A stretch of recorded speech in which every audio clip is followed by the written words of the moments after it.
ba itong lugar to? Laging meron sapa, walang tubig. Hayoko sikip. Puso ko nuwanag ay galing puso ko. Ikaw naman, pangit ka na. Pangit ka na nga eh. Sobrang pangit ka na. Meron ka ba isang babae? Ako lang. Dali, direct, sino ba to? Tao, siyempre. Sino ka? Sawa mo. Sawa kita! Oo. Ano asawa ko? Ako yung sawa mo, hindi mabati uya. Ibig mo sabihin na nauuwi akong lasing, ikaw yung katabi ko? Oo. Anak natin, hindi tao. Nagkaanak pa tayo? Hindi mo alam kung kasi ko. 3 buwan, laglag ko, manok pa ng labas. Parang mas Hindi mukha pa tao. ako may dibdib sa'yo ah. Meron ba? Wala lang.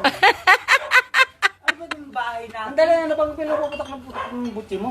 Pangit ka na, meron na naman balita, meron ka ng babae na naman. Oh. Siyempre, anong magagawa ko? Gusto nila lumapit sa akin, siyempre kakausapin ko. Alam ka naman magsuplado ako eh. Malakas naman pala kapin mo tayo, pangit ka. Ano ka? Ako pangit na rin ako. Pamatol akin aso, lagi ako tatahol. Niladaan ako. Kas!